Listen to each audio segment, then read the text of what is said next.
Assalamualaikum warahmatullahi wabarakatuh. Perkenalkan, saya Novia Listiana dengan NIM 23060190042. Di sini saya akan sedikit menjelaskan tentang sejarah ilmu genetik dan juga perkembangannya di abad ini, dan juga tentang perbedaan hukum Mendel 1 dan juga hukum Mendel 2. Sejarah perkembangan genetika sebagai ilmu pengetahuan dimulai menjelang akhir abad ke-19 ketika seorang birawan Austria bernama Georg Johann Mendel berhasil melakukan analisis yang cermat dengan interpretasi yang tepat atas hasil-hasil percobaan persilangan pada tanaman kacang ercis atau Pesium sativum. Sebenarnya Mendel bukanlah orang yang pertama yang melakukan percobaan-percobaan persilangan.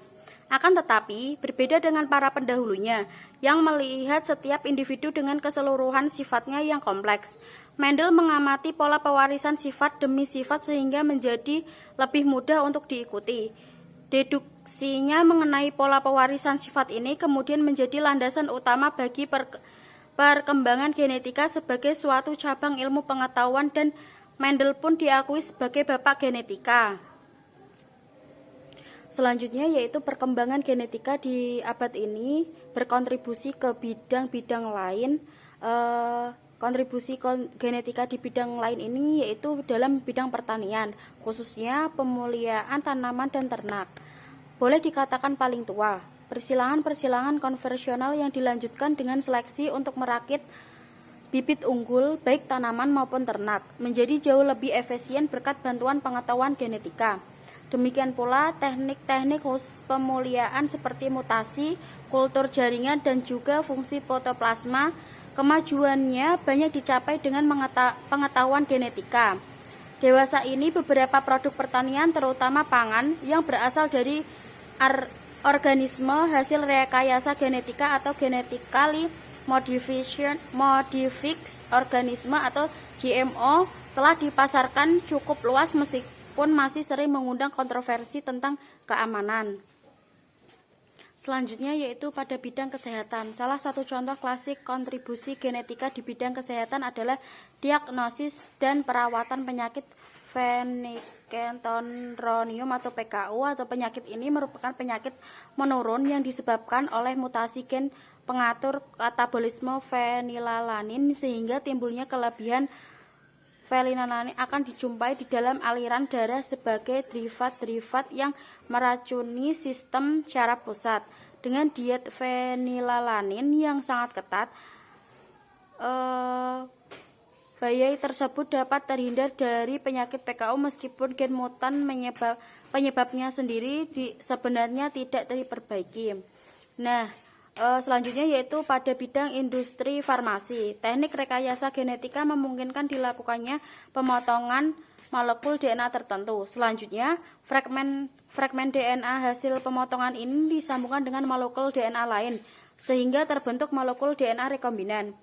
Apabila molekul DNA rekombinan dimasukkan ke dalam suatu sel bakteri yang sangat cepat pertumbuhannya, misalnya Escherichia coli, maka dengan mudah akan diperoleh salinan molekul DNA rekombinan dalam jumlah besar dan waktu yang singkat. Jika molekul DNA rekombinan tersebut membawa gen yang bermanfaat bagi kepentingan manusia, maka berarti gen ini telah diperbanyak dengan cara yang mudah dan cepat. Prinsip kerja semacam ini telah banyak diterapkan di berbagai industri yang memproduksi biomolekul penting seperti insulin, interferon, dan beberapa hormon pertumbuhan lainnya. Dan yang selanjutnya yaitu dalam bidang hukum. Sengketa di pengadilan untuk menentukan ayah kandung bagi seorang anak secara klasik sering diatasi melalui pengujian golongan darah. Pada kasus-kasus tertentu, cara ini dapat menyelesaikan masalah dengan cukup memuaskan.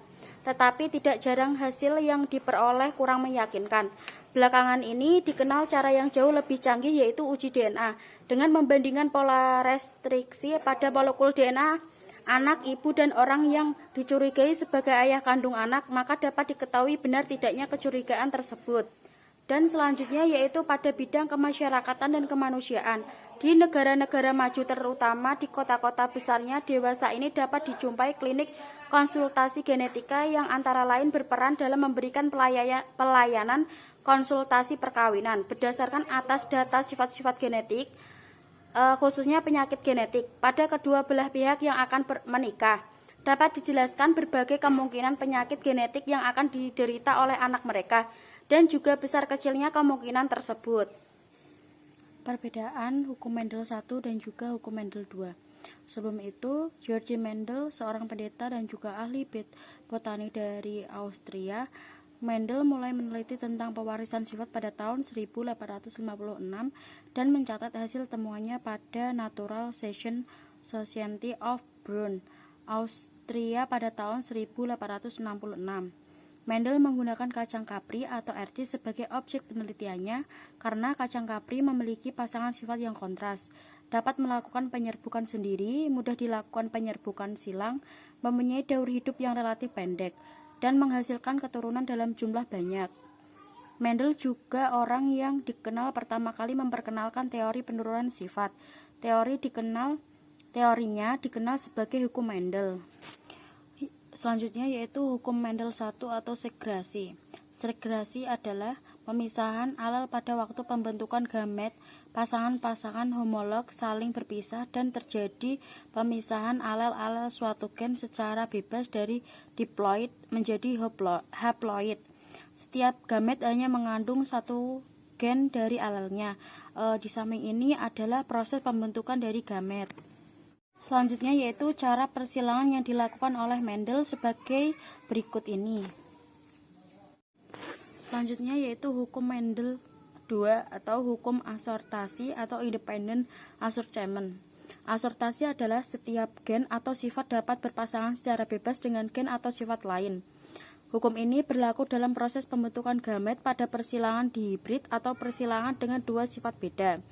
Salah satu percobaannya yang terkenal adalah persilangan antara kacang ercis biji bulat warna kuning dengan tanaman kacang ercis bentuk biji keriput warna hijau.